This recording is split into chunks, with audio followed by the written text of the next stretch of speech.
let's take a look at what SEOs need to know about Google's new content rules for AI-generated content. So Google did a pretty substantial pivot on this, and that's why it's very important to understand where their thinking is at. So just a little bit of background here. Originally, when AI content first started to come out, you had GPT-3, the sort of early versions of these AI image and text generators. Google said it's all spam. Don't do it. It was a very significant article that came out that quoted a couple of sources from Google saying basically all AI content is spam and don't go there. So in the beginning, a lot of SEOs were really confused. Some of them decided it was sort of a black hat technique and they were still going to do it. They were going to hide it. They were going to edit the text, and it was sort of this under the table type of thing that was happening. But very recently, Google made a big pivot and completely changed up their stance on AI content. And maybe it has to do with the fact that they're launching their own AI services. They saw the power of ChatGPT. They're trying to play catch up with Bard. It would be a little hypocritical to say no AI content on publishers' sites, but hey, we're going to make it ourselves. So they totally pivoted, changed things up, and they actually released official guidelines. You can go and check out their official guidelines. They're quite detailed for Google, quite specific for Google. It's not talking in generalities. There's actually an FAQ section, but it's a little bit dense, and so I wanted to clarify some of the main points and some takeaways for SEOs. And the biggest thing is really that Google doesn't care how you make your content as long as it's good. So they emphasize that, there's this quote, automation has long been used in publishing content to create useful content. And publishing to create useful content, AI can assist with and generate useful content in exciting new ways. So they're basically saying that you can use AI to write good content, but you can also use it to write bad content, and that's what they want to avoid. So they're looking at the way that you're creating content. They're looking at the quality of it. Is it helpful? Is it human-centered? Is it created for the right reasons, not to spam and game the system, but to really deliver value for the user? And my take on that is basically you could use a laboratory of trained monkeys, you could use human copywriters, you could use ChatGPT. It doesn't really matter to Google as long as what you're delivering is really good and really helpful.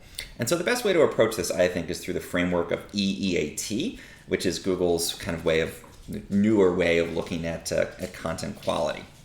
And the EEAT is expertise, experience, authoritativeness, and trustworthiness.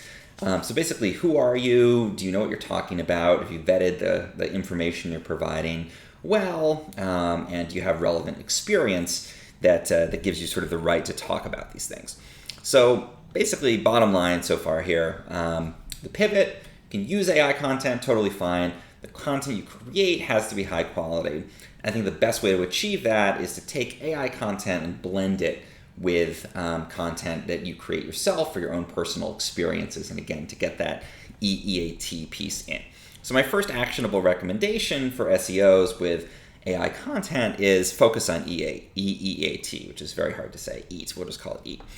And so basically, if you're going to use an AI generator like ChatGPT or Jasper or any of the others out there, it's fine to let it write paragraphs. It's fine to let it write even a full draft if it's a niche site topic that it knows something about. But you want to go through and you want to fact check that. You want to inject your own personal experiences into it because you're the human writer.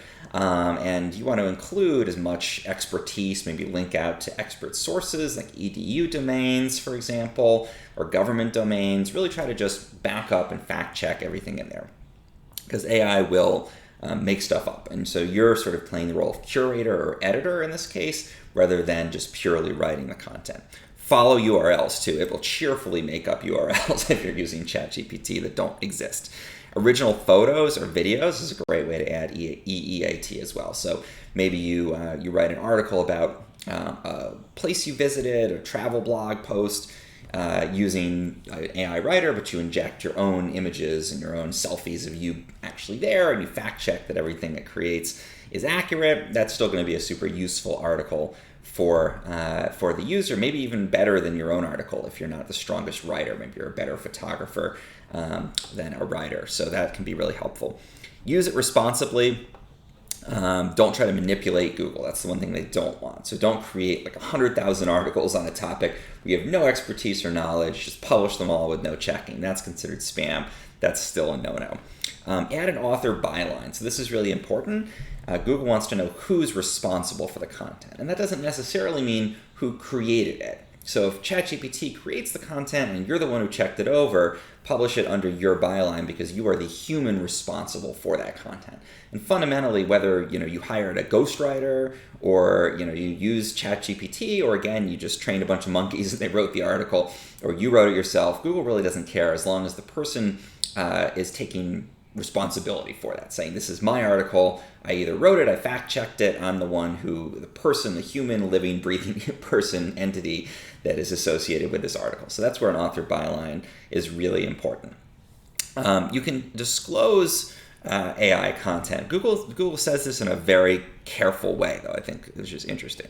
So they say you can include a disclosure about AI content where it would be expected.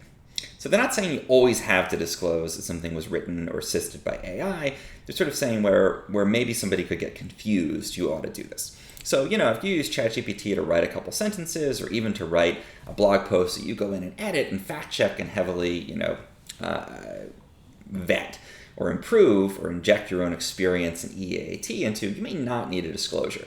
But, if you generate a financial news article from financial data and publish it through some kind of programmatic process, you should probably disclose that it is AI generated. So people know, oh, hey, this hasn't been looked over by a person. I should just take this with a grain of salt. So that's where I would say disclose it if people would be confused if you didn't disclose it. That doesn't mean you always have to, especially if you are checking it over and sort of taking responsibility for the content yourself. And the final thing is you might think, oh, okay, well, I'll just list ChatGPT as the author. That's super transparent, no qualms from the readers. They're all going to understand I created this AI. Google says don't do that. There should be a person responsible for content, ideally. And you should have an author byline if you're the person sort of curating it, I think is the implication here. So they specifically say in their guidelines, don't list AI as the author. It's not an author. You're the author. You're the human responsible for the content. So it shouldn't be a computer listed there. A couple use cases. How can you actually apply this? Bloggers and journalists, great thing to use ChatGPT for research, summarizing complex articles. Maybe there's a scientific source and you don't quite understand the science and you want to get a broad summary or ask questions about it. Put it into ChatGPT, ask it questions, better understand the topic. Even you could take a press release, use ChatGPT to write a rough draft of a blog post from it, that kind of thing. Great. Inject your own stuff into it, your own perspectives, your own human opinions.